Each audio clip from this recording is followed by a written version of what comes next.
Hello everyone. I've not done this for quite some time because it just felt like too much, so I didn't want to do it. And really been toying with the idea of doing it again. However, I don't know, maybe I've seen the odd video about the odd videos going around about starting YouTube channels or people leaving YouTube channels, and I didn't really watch that many of them, but I saw it was going around. And obviously it made me feel remiss to not be taking part in certain things and engaging on this platform with people. But I don't think going forward I'm going to do tags and I don't know, the more uh not clickbaity, but I want to talk about books specifically, kind of like one at a time. So I think that's probably what I'm going to stick with more so, and I'll just take it from there. But it's going to be very few and far between because, in addition, I don't want this to turn into a second job or a hobby that I then end up really not enjoying, and it takes a detrimental effect on my actual reading, which it kind of did last time. So, um, yeah, this is very impromptu and not very well thought out, really. But as you can see on screen at the moment, I just wanted to share an update about the book I'm reading at the moment, which is Radcliffe by David Storey. I'm only about 100 and so pages in, so about a third of the way through so far, but really interesting. And as I said before in previous videos, in my I'm leaving YouTube tantrum, I obviously got rid of them all, so there's no reference for this going back, but it was the case. I did mention a lot of the angry young men authors are a particular favourite group that I'm reading books from, and David Storey is one of them. Probably most famous for his kind of autobiographical, based in the locker room story, "This Sporting Life," which is made into a film. Um, that was his first book. That was his first book. Then he did Flight into Camden, which I think won an award. So you know, first book was good enough to be made into a film. Second book was an award winner. Another book of his I read, Pasmore, was another winner. Seville of his, which I really enjoyed. I think it's a really brilliant book. That was the Booker Prize winner. And then it's a bit weird. He'd, he was being published up until, as far as I remember, the early 2000s. So he's had a 40-ish year career in writing novels, very heavily involved in the theatre and playwright. Like I say, books adapted into films, Booker Prize winner, and yet I didn't know much about Radcliffe, which is his third book on publication. So it was 1963. Uh, so I just took a punt on it, and the reverse of the book doesn't tell you anything. It just tells you about also by David Storey and lists some of his other works. And so I don't know if the discreet dust jacket design is deliberate in a sense, but it seems to be, and from other reviews I've read, uh, gay fiction. And I've not read the story by Annie Proulx. I'm not sure you pronounce it, but basically I think it was her short story Brokeback Mountain was adapted into the film that I think everybody knows more so. But I think Annie Proulx, where does it say it now? Yeah, so the publication date of Brokeback Mountain was 1997. And upon seeing a bit of the reviews, and I tried to avoid any spoilers for the story, but then as the story has progressed as far as it has so far, I can see a real parallel from Annie Proulx's story to this. It's the same type of thing again. The two kind of main characters so far are working their way towards each other, but it's very discordant, very violent kind of attraction that stems from childhood to adulthood. And I just think it's just fascinating to me. Like I say, the David Storey's list of accreditations seems impeccable. Like really, really good. And then to go from A Sporting Life, which was about rugby, Flight into Camden, which was, if I remember it rightly, that one was a lead female protagonist who leaves her kind of current life to go and be with, live with, I think it's to have an affair with a married man.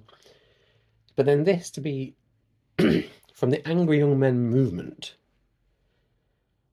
for one of the key people in that movement, or assigned to that movement, to have their third novel be a gay fiction novel seems incredibly bold. And yet, I can search for this story on BookTube, YouTube, and next to nothing comes up for it whatsoever. I think Savile does every now and then, but I think I remember the last time I saw anything said about that, it was I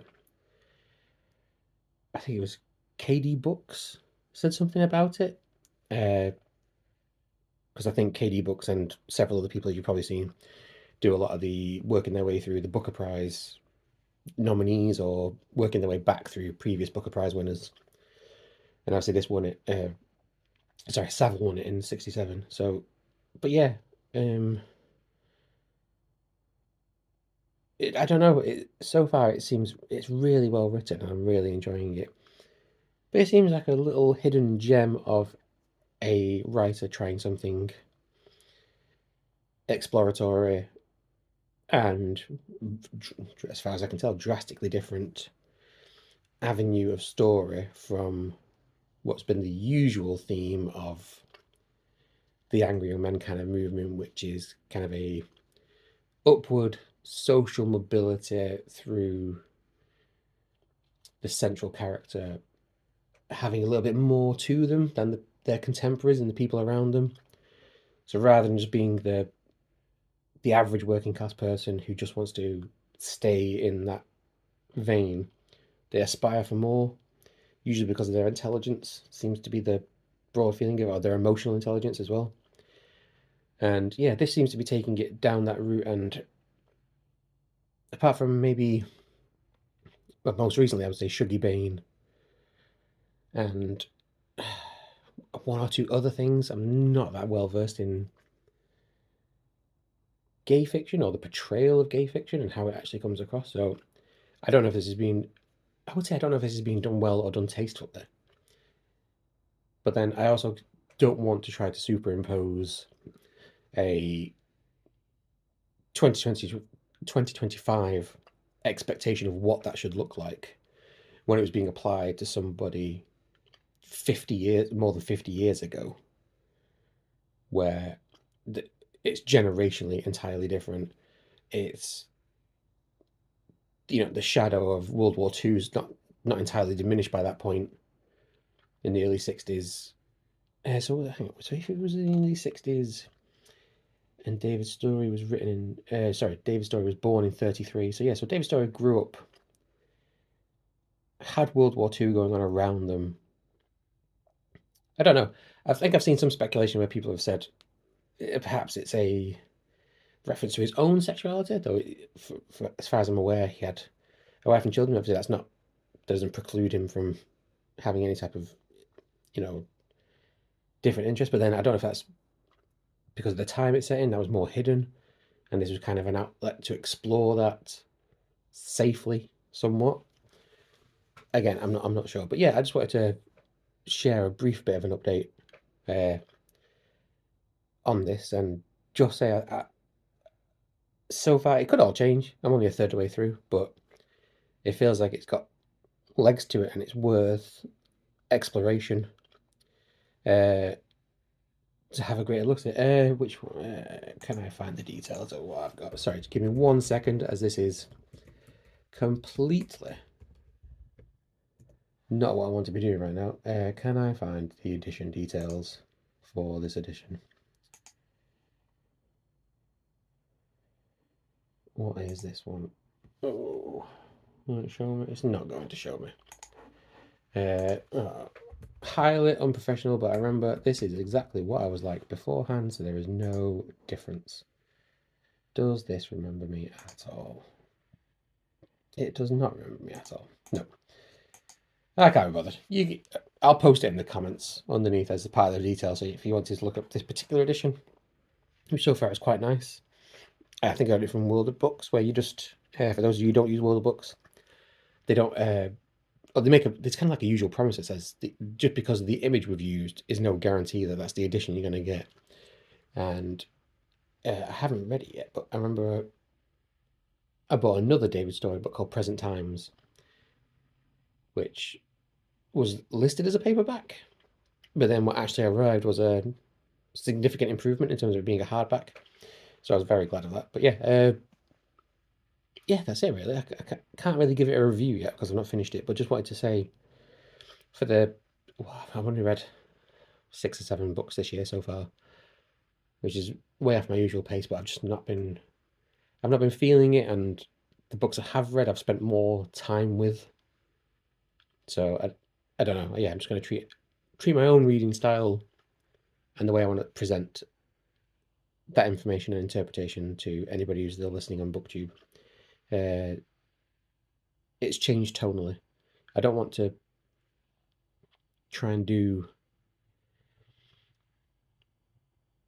I don't want to be a source of entertainment, and I don't want to find other people to be a source of entertainment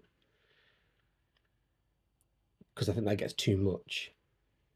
Really, what I'm after is a BookTube community for people who are in a family with children, pets, full-time job, kids doing activities, after-school clubs, weekend activities, and you read when you can for the pleasure it brings you.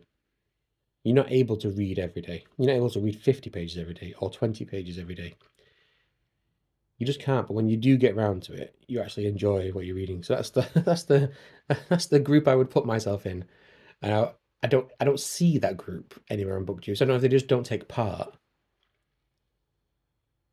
necessarily because of how disparate it can be and how difficult it can be to actually find the time. For one, to make a video. I'm only doing this because there's nobody else around right now and it's really quiet. So this is the first moment I've had to do it for a while, so I've seized the opportunity. Anyway, that was all incredibly rambly. I would highly recommend David Storey to people, and so far I would recommend Radcliffe also. Thank you very much.